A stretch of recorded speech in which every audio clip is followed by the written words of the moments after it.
Up and running, and we will get started in just a second with our introductions and welcomes.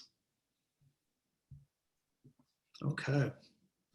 All right, so we are up and live on Facebook Live and Zoom and everywhere else. This is Jeff Martin with Magic City Books here in Tulsa, Oklahoma. I'm so thrilled to have you joining us for our continuing virtual author event series, which we have been doing for about 16 months. And we've had 160 plus author chats in that time with all kinds of different writers, different topics, and it's been a great way to stay connected with all of you. So thank you for joining us for this one. If you've joined us for some of the previous ones, thank you for that as well. We're going to probably be doing a hybrid of these virtuals for a while, but I'm also thrilled to say that in the next couple of weeks, we're going to be easing our way back into some in-person events. On July 13th, we're going to be doing an event with the United States Poet Laureate, Joy Harjo, on July 13th at All Souls Unitarian Church.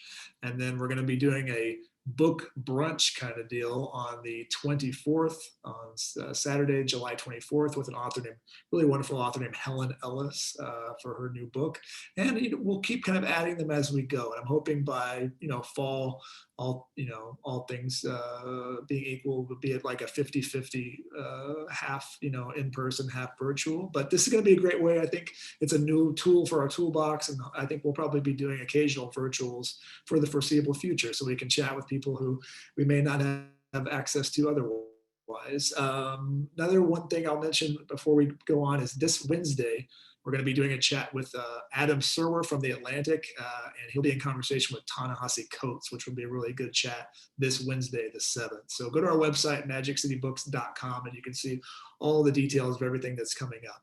Really excited for tonight's event. I'm always, if you work in bookstores or you work around books, you're just kind of inundated with advanced readers and books that are coming out and publicists kind of telling you what the next big thing is going to be. And I remember when Leaving Isn't the Hardest Thing came across my desk, I kind of immediately picked it up, and within a few pages of the first essay, you kind of immediately have that connection. That's something that I'm always looking for in books. I think if you're an avid reader, which I'm sure most of you watching are, you have that spark when you find something you're interested in. And sometimes it's something by an author you're very familiar with. Sometimes it's a debut book like this, where you kind of feel like it's that sense of discovery where you, even though you're one of hundreds or thousands or millions sometimes people, you feel like you're discovering this for the first time. And it's like this Magellan of literature moment where you're like, hey, this is a new voice that I think I'm going to be spending some time with, not just for this book, but hopefully for the foreseeable future. So this book has been one of the breakouts of this year. I couldn't be more excited to chat with Lauren Hough, the author of this amazing collection. We're going to talk about a lot of different things. The book covers many, many different areas. If you have questions for Lauren tonight while we're talking, please drop those into the Q&A. We'll try to get to some of those throughout the conversation. And most importantly, get yourself a copy or multiple copies of Leaving Isn't the Hardest Thing. It's a really wonderful book to chat with others about, pass it on to your friends, and there's going to be something in there for you to noodle on for a while. So I want to say a big welcome and thank you to Lauren Hough for joining us. Hello, Lauren. Hello, thank you. Yeah, so as I was saying, the book really kind of knocked my socks off in the sense of it's such a confident book in the way it's written, and it feels to me like a collection, like it'd be like the 7th collection of essays by someone who had been reading for the last 15, 20 years or something like that. But this is your debut collection. And I guess now that the book's been out for a little while and we're not like a release week, I'm curious, what's it been like just personally, like the reception of the book, and has your life changed some? How does it feel now that you have a few months of this book being out in the world and all the reception, which has been fairly universally great? What's that been like? I don't know how to answer that. It's bizarre, really. And in a way, nothing's changed. I mean, we're in a COVID, and there's, events are virtual, and you don't really get to meet people. I I started driving around and going to bookstores because I was going a little crazy staring at my phone. And yeah, nothing feeling real. And I don't know, I would say nothing's changed, but I went to DC and there was this bookstore, Kramer's Books, where I used to go in there to kind of shower in the bathroom when I was living in my car. And I signed books there, like my my own book that I'd written that they were selling. So Surreal. I think that's probably the most surreal moment of all of this. I think nothing on my phone feels real. I've gotten to hold. I have a friend in New York who saved me a couple copies of New York Times and everything, and it's different when you can smell the piece of paper that it's in and it feels real. But yeah, that going into Kramer's Books was probably just the most surreal thing that's happened. Yeah. Yeah, I used to shower there.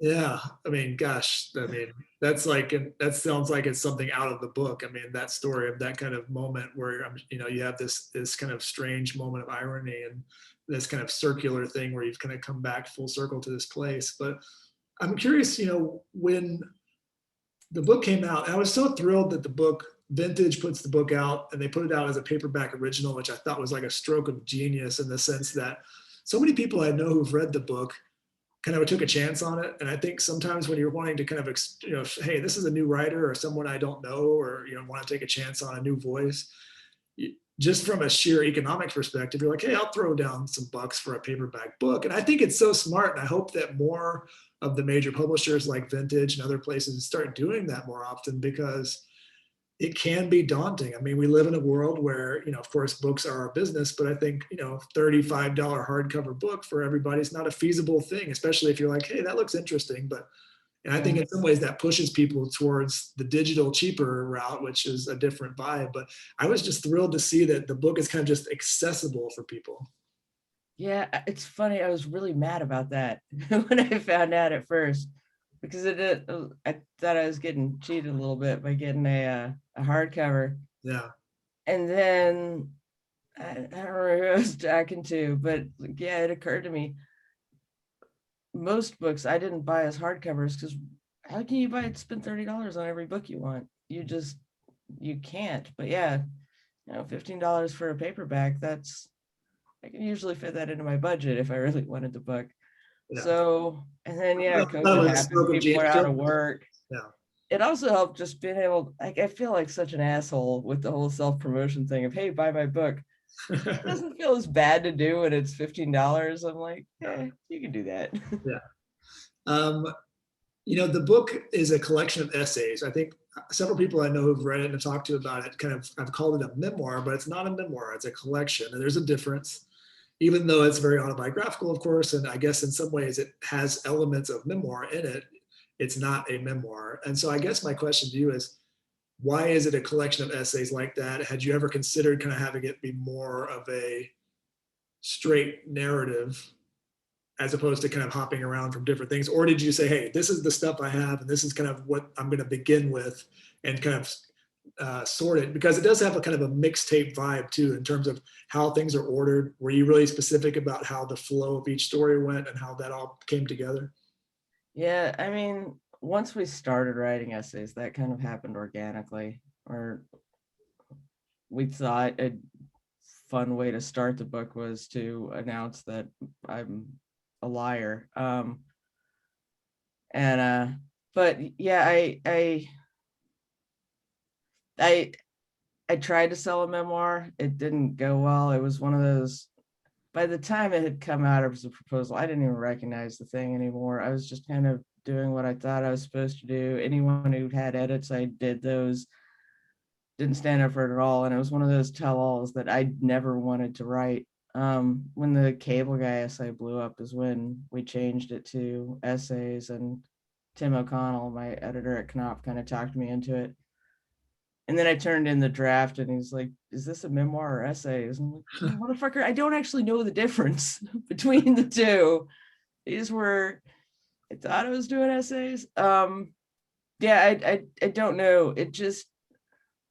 it was a lot more fun to be able to bounce around and I could organize them by thought, not so much chronologically, and throw in all those asides and random random cuts in the essays without having to stick to this is the memoir and this is the chronological order of the way things happened. I could organize them by, all right, here are a bunch of sex stories, and here's all the jail stories, and here's all the drug stories. So yeah, it was just more fun to write, I think, that way. I don't know that I could have written a straight memoir. I'm supposed to be writing one now, and I can tell you how to do it. Well, because I think, yeah, it would have been, so the cable guy piece comes out like what, 2018, somewhere around there. When did that piece come out? Late. Well, now I don't know the year. But yeah, it was either the 30th of December or the Somewhere 1st around. of January, somewhere right around there, and it just kind of blew up. So And so that's what I was kind of thinking. Like, it would have been easy in some ways for someone to say, hey, let's do a memoir that's just about the cable guy's stories and just kind of about that. And that could be a whole book. But I think I felt like this was so much better to me in the sense of I got such a broader sense of you as a person because you were able to talk about all these different aspects of your life. Now, of course, the one that everybody I think has jumped on, and I'm sure you knew this going in, was the cult component of the book. And I think when you read about it, that's kind of the thing that, well, it's either two things. Either that's the lead or the court martial and the kind of the don't ask, don't tell side of your military service, that kind of side of it kind of end up being kind of the two leads there. But were you concerned at all about getting pigeonholed? Because I guess the way I want to put this is there have been many books about cults. There's even been documentaries. I'm thinking about like the Nixium documentary on HBO and all these different things.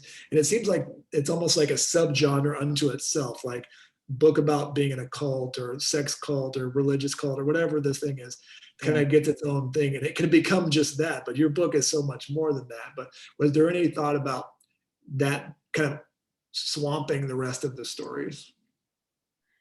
yeah, I think I knew it was always going to be a draw because it's the Children of God. Before Nexium, it's the one people had heard of. And when I was talking to editors, I talked to a couple people who wanted me to do cable guy stories or military stories, but mostly cable guy stories. It's like, I put it all in there. That's why it started with mostly I remember needing to pee, because that is what I remember. It's all in there. But just kind of went into a coma for 10 years. But yeah, I don't know. I kind of try to avoid talking about the cult, but I know it's what everybody's going to talk about. And I go in any interview, and that's the first thing they want to talk about. I get a lot of email where people want more details about it. And I think enough has been said about, if you want to know what daily life in a cult is like, there's a documentary for that. There's a podcast for that. There are books.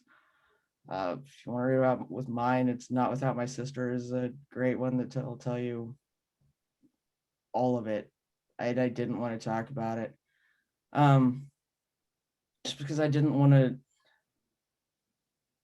I think I had a lot more to say that, and that's all in the book. But you can be in a cult, and that's not even the most important thing about you. And I thought it was for so long. It was one of those things that I wanted everyone to know that, I didn't want to tell anybody about it, but I wanted everybody to know how different my life had been. And when I finally started talking about it, it wasn't all that different from what anyone I knew had experienced. So, I think we can kind of be in love with our own trauma and our own sadness sometimes, Yeah. but you spend, And it's so you easy spend to one kind of night talking to, yeah. go ahead.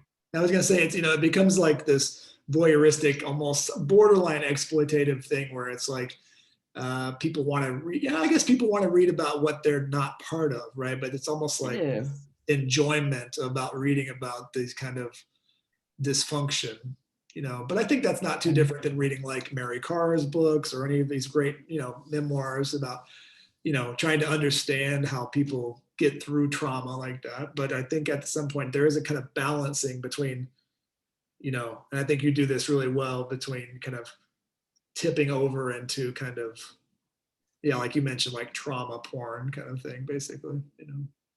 Yeah, I wanted to avoid that really at all costs. In any of the stories about anything traumatic, there's only so much you need to know. And a lot of it, personal opinion, but a lot of it's back to that whole, what's scarier of an Alfred Hitchcock movie showing you just the bloody hand on the curtain or showing you the whole murder scene. People will fill in the blank and you don't really have to get into every graphic detail about it. Yeah. It's fine. And that way, if people don't want to fill in the blank, they don't kind of have to.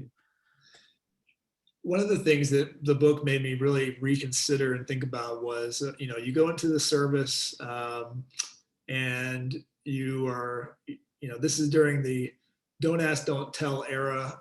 And I think that specifically is something that I, for one, had never quite thought of or had put to me the way you explained the scenario you went through, which is basically being, outed, being court-martialed, and this whole process of, there could be one person who has some vendetta or something against you, and they could basically write an email or tell someone, and your whole life is just changed immediately.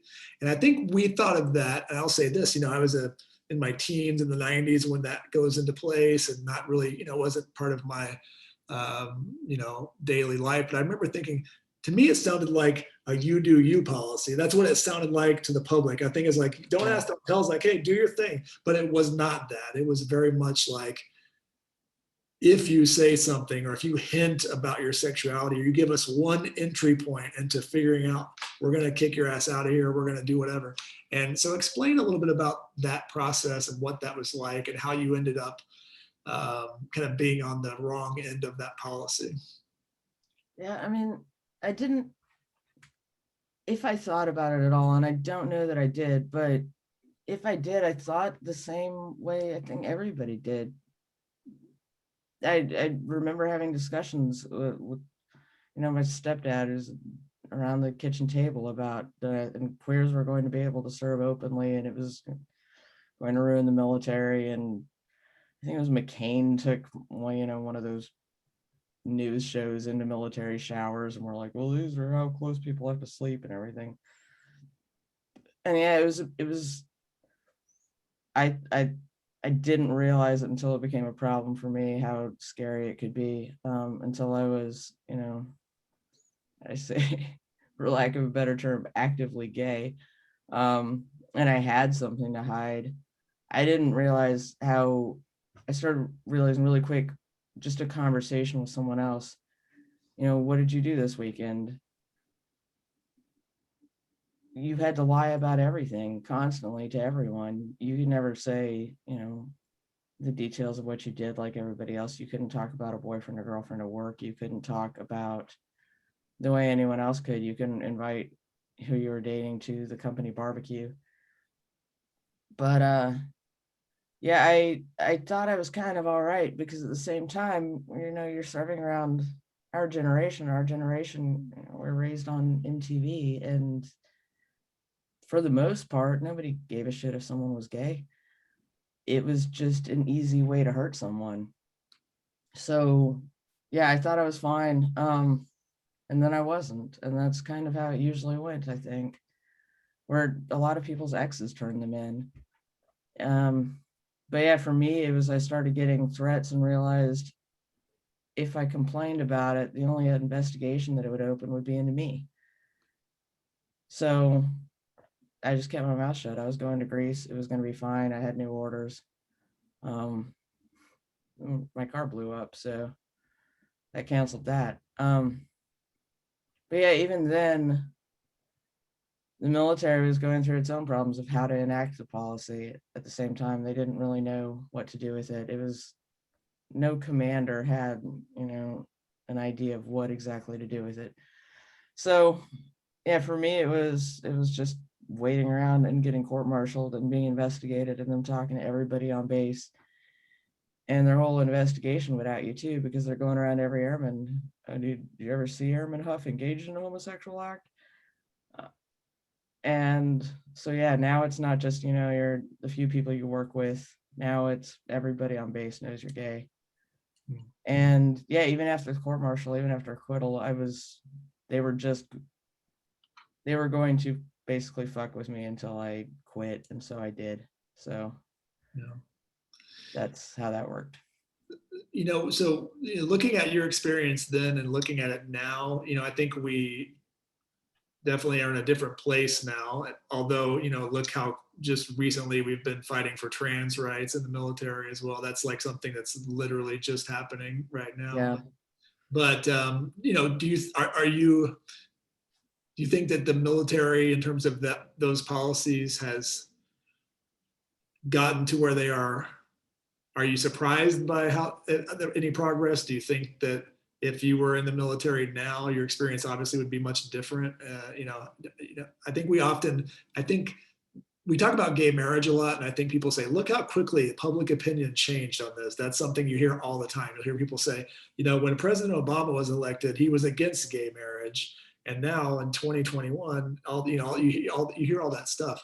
But it can't feel like overnight. We talk about like overnight success, but it can't feel like that, especially to someone like yourself who actually has kind of been on the kind of dark end of that persecution. Yeah, I think what we miss when we talk about the overnight success part of it is that there were a lot of gay people while Obama was changing his mind who couldn't get married. There were a lot of trans people who, up until last week, could not serve in the military. And when the military itself is, the only college program we have in this country, that affected a whole lot of lives while we very quickly changed our minds.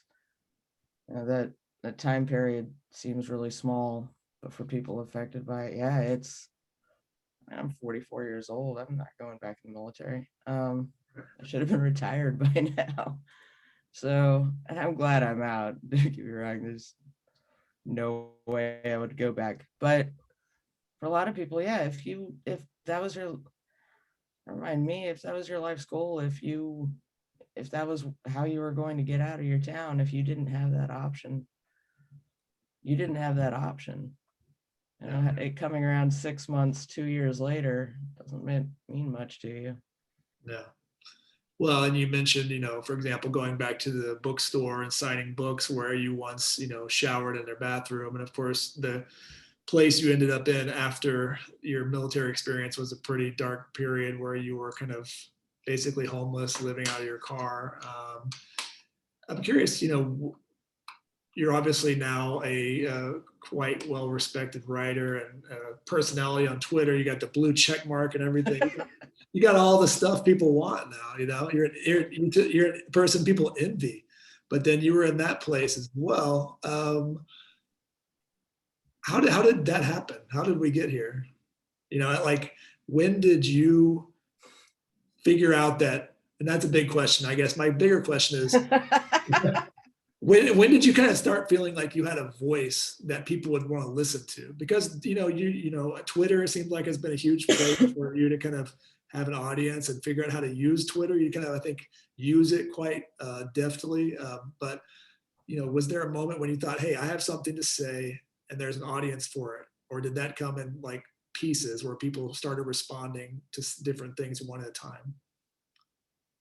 I think it came in pieces more, and I don't think I really understand it yet. It's still baffling to me that anybody follows me and why. I as much as I whine about people calling me a blue check mark, I fucking love that thing. It's awesome. It pisses people off too. Also, people follow you just because you have the fucking check mark. You can tell someone to fuck off without getting banned, because I used to get suspended constantly for really dumb shit. But yeah, I don't. It's shocking to me when I get in trouble for saying something dumb, it's shocking to me, because why would you fucking listen to me? Most of the time I'm stoned, and I'm just talking like to the 3 people that I think see on Twitter at the time that I'm talking. I'm not talking to anybody. I don't know why I'm good at tweeting, but I am, and that's fucking awesome because it sells a book. But I don't know why anybody's listening to me. I couldn't Well, tell you. yeah, well, I think they listen because I think there are a few people who understand social media enough to where they're able to, and this would be even someone like, well, it doesn't make as much sense for people who had like pre-existing celebrity profiles. I was thinking for a second, like Steve Martin. Like Steve Martin reads the way, like if you read a tweet by Steve Martin, you think about it like in his voice and all that stuff, and it makes it better. But for someone who we don't have that connection to, it's different. But it's also your personality is kind of like very defined, and I can kind of understand you a little bit at a time. It's like this mosaic where every tweet you put out kind of builds one more tile on the mosaic, and eventually we kind of start to see you as a whole. And the book in many ways is like that too. You do use Twitter like that, and I know it sounds like you didn't do that strategically, but at some point you had to Oh realize that no, that was cool. I got famous on Twitter to piss someone off. Yeah, I shit you not. explain I that. was mad at someone who, not to get any details, but someone hurt me. Um, and in order to piss them off, they kept bragging about their Twitter followers and who followed them. And so right before I blocked them on Twitter, I went and followed everybody they followed. And I was like, well, fuck you. I'm affable. I was failing out of school anyway. I was working as a bouncer. I had plenty of time sitting by the door. I'm like, I have all the time in the world to do this. And I made friends with everybody that they were bragging about. And then, yeah, it turned out just talking about, and some of it was just writing practice. I would be stuck on something and trying to figure out how to write it and do it. But yeah, the cable guy thing was, hey, you guys want to hear some dumb cable guy stories? But just learning how to write a thread is kind of like writing an essay in a way, is in, learning what to leave out, learning what to keep into a sentence, and learning how to get people to, click on to the next link is how you get people to keep reading. So yeah, I'm a little more calculating about it than I look, but yeah, I'm just always surprised. I'm shocked when the Republicans get mad at me because I said something about a Supreme Court justice's vagina, clown car vagina, and it's been read into the Senate record. That wasn't the point of the tweet. I'm not even proud of the tweet. It's a terrible tweet, and it was a wrong thing to say. My point was kind of skewed. This is Amy Like Barrett. I read. Then the night before my book comes out, I was just stoned, and you're mad about something, but you can't talk about the thing you're mad about, or you're freaked out about something, or terrified, or whatever it is. So yeah, I was freaked out because my book was coming out. So I was like, here's some dumb thing we'll talk about that nobody cares about. Turns out a whole lot of people care about it. And yeah, I think my Goodreads is still at 1 point something. So yeah, you were saying that, yeah, tweet by tweet, you'll get kind of a picture of who I am. But if you take one kind of out of context, that's kind of the danger of Twitter, is people see the blue check mark and think I'm some serious person with serious things to say. And I don't know that I see myself that way at all. Yeah. None of it's that serious. You just started, you do like start a new like pen name for like your advice columns, and just your name is just blue check mark, I think. Like BLU, make it kind of French vibe. So I think I'd like to get to a couple of questions here from audience. One is kind of more of a comment here, but it's from Barbara, who says, loved the book. The single biggest takeaway for me was the quote, "I'm proud" paragraph at page 231. So if you guys are reading along, there's a very specific pointing reference, page 231. I felt proud for the kid you were too. I felt like a lot of us should probably be more proud of the kids we were. And that speaks to something really important, which is it seems like you've gotten to a place where, even though you've had a lot of travails, you seem to look back and say, it seems like you feel like everything you kind of went through, you liked that kid, and you kind of were glad to be who you were, and the experiences, even though so many of them were out of your control, you got through them, but it doesn't seem like every page of the book, for example, doesn't feel like woe is me. I don't feel like you're saying, I want to do everything over again, or that you have tons of regrets. It's more like, here's what happened, here's what I went through, here's what I did, here's who I am now. And it doesn't feel like a bitter book in that way. I, I don't know. I think that happens like just naturally as you get older. You realize you don't end up with at some point some download of maturity or knowledge when you turn 40. You're the same idiot you were when you were 20. Um, you have a little bit of more information because you've already made a few mistakes.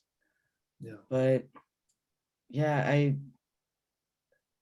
remember the kid I was, and I'm the same freaking person. So yeah, I don't know.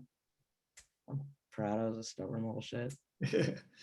um, I love how you talk about the role of books when you were a kid, and how kind of just because of the access, you read anything you could get your hands on. And it seemed like it didn't really matter what it was. You were not discerning. It didn't matter if it was some trash novel or if it was, whatever it was. You just kind of wanted to be reading whatever you could get your hands on. And I guess my question is, that also leads into the collection of essays is so fun because you are able to shift tones. Some moment you're laughing your ass off at some line, and then the next thing it's kind of a gut punch of some really sad component here. But you're great with kind of that tone. But do you still read like all over the place? Like when you're just are you a devourer of just any content you can get, or have you kind of narrowed your focus as you've gotten older? Yeah, I think the only thing that's changed is if I don't like a book, I won't keep plowing through it. Um, because I can afford to go get another one. Um, but yeah, I still get really mad if people recommend a book and I don't like it. I still get mad about $30 I wasted on it. Uh, yeah, I read all over the place. I'm reading a book I found in the motel room last weekend, so I I read everything. Do you And I read think lots it of helps. fiction? Do you read lots of fiction? Yeah, I read lots of fiction. I read lots of nonfiction. I read lots of crime novels. I read lots of mystery. I read fantasy novels. Yeah.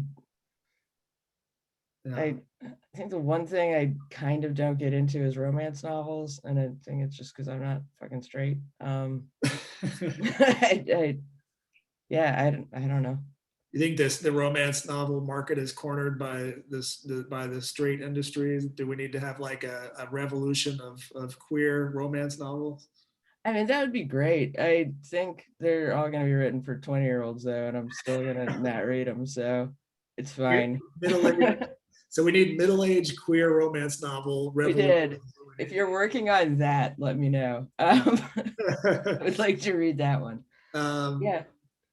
and we have another question from Sarah, who says, this is kind of talking about that. We talked about your reading interest. The question is pretty simple, but how did you start? How did you decide to start writing? I Or don't was know. it a decision at all? It wasn't a decision. I had to. I think this was the book I had to get out of me so that I could write anything else.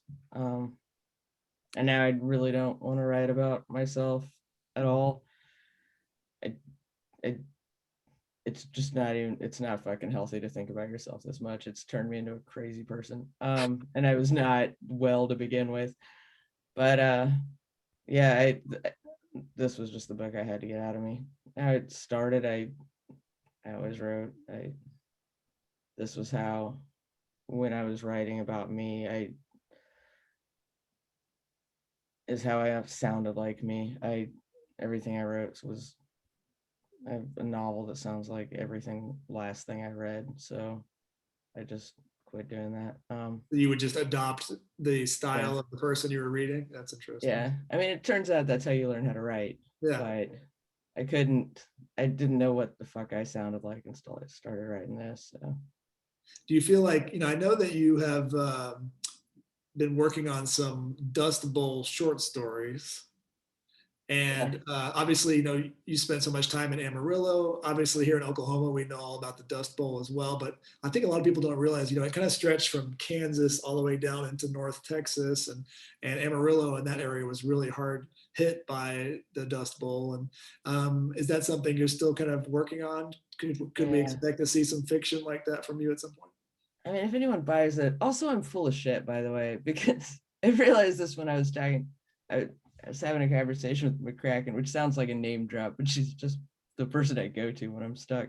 And I was saying, yeah, that nobody wants them. And yeah, I was saying nobody wants them, and she's like, well, who did you submit them to? I mean, the New Yorker and the Paris Review, and nobody else, because I'm a fucking asshole and can't handle rejection.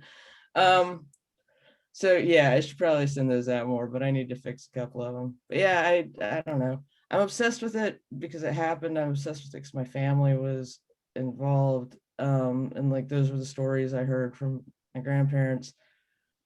But also, it's going to happen again. The Oglala aquifer under the plains is going to run dry, and when that runs dry, we've been staving it off by irrigation, by tapping the aquifer, and we don't have a whole lot of time left in that. So yeah. It's definitely a topical thing that's kind of come back around actually with this the drought and everything. We have a question here from Linda, who I'm going to try not to take this too personally, but it says, all sincere respect to the current interviewer, that would be me, but who is your ideal interviewer? A question there, you've gotten to meet and talk to a lot of cool writers, like since the book's been out, has there been someone that you've really enjoyed chatting with or meeting in this virtual space or otherwise that you were thrilled to connect with or didn't know before? That I didn't know before?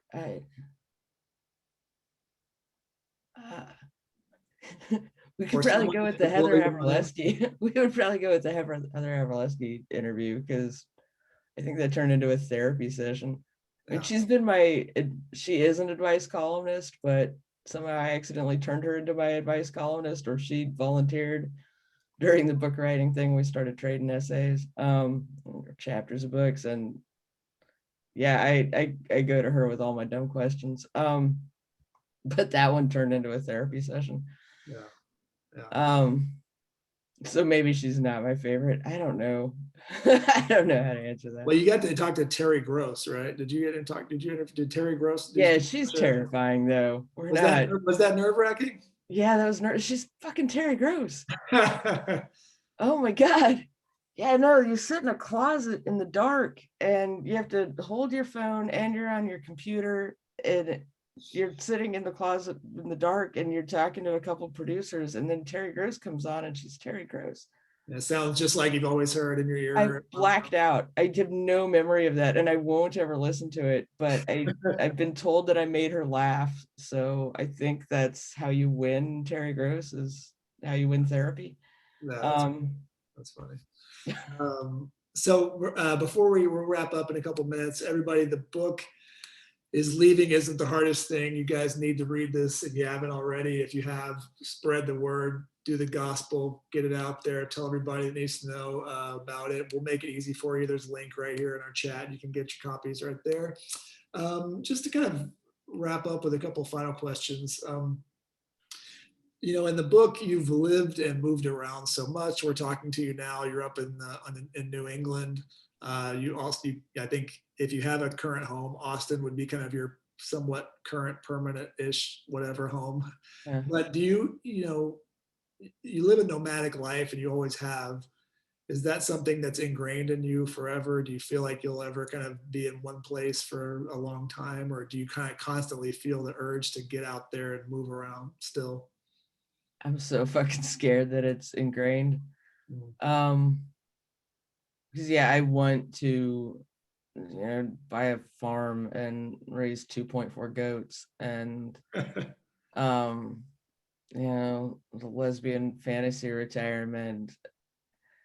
I can't do it alone because I'm way too inclined to be a hermit, and I would just end up fucking losing my goddamn mind out in the woods. So Austin works for now. Mm. But yeah, as soon as I land in a place, I start looking at going. The part of the problem is I want to live too many places, and I want to go to too many places. I want to live in Berlin, and I want to live in Austin, and I want to live on a farm in Maine or Vermont. I there yeah, I'm worried that that's ingrained and that I'll never be able to just pick a place and stay there, or that even if I do, I'll be constantly wanting to go the second I land. Mm. So I don't know. I should probably get into that with my therapist at some point. Yeah, yeah. But Well, it also, though, I mean, of course, you're soaking up all these different places. I mean, places change in the book, and it provides so much,